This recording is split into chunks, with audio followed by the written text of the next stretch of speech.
Alright class, the idea with the floors here and ceilings, I want to show something that I'm going to probably have to say to a lot of you. And it's just something you really haven't thought about prior to this.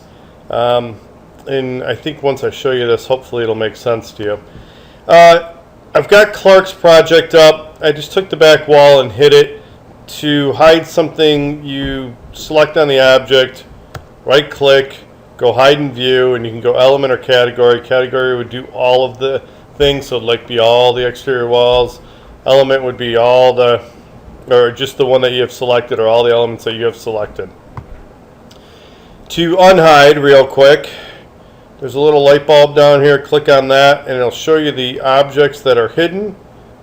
See, they show up in that pinkish color. And if you right click, you can go to unhide in view. And that's how that works. Alright, so we're going to keep this hidden for now. I'm in 3D view. And what I want to show you guys, I'm going to zoom into the back area. So we're going to go here. I'm going to go ahead and zoom in.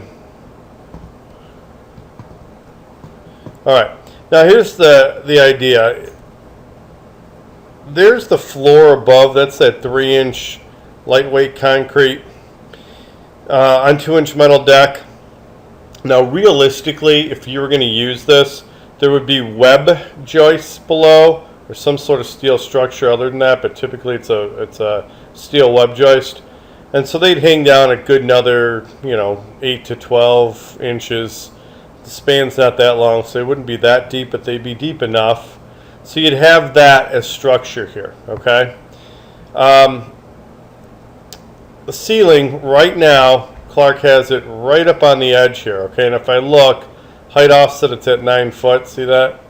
So what we want to do is make sure that this ceiling is at 8 foot. And this area between ceiling and the underside of the floor above, that's called the plenum, okay?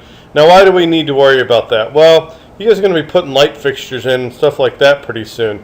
All that stuff takes up space.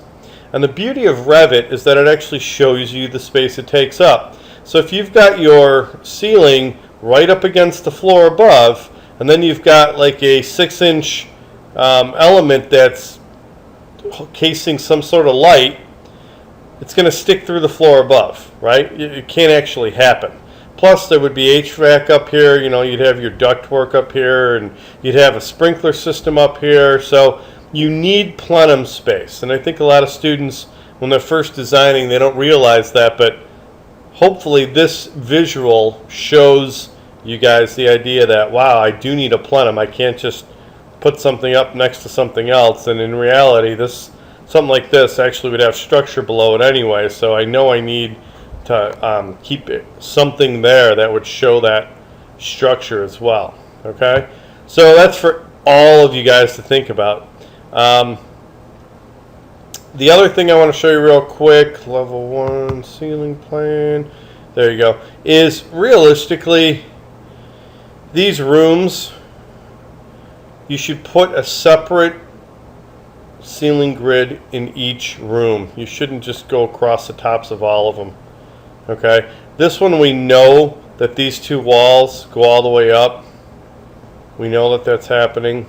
And then these walls, you're probably actually going all the way up so you get some acoustical privacy and stuff. The only time you put the only time you put a grid in that goes across everything is if you're building your wall up to the underside of the ceiling, so that's underpinning. And typically you're probably not going to do that in this kind of a situation. Alright, so I would like to see you guys putting in a ceiling for each of the different spaces. Hopefully that all makes sense.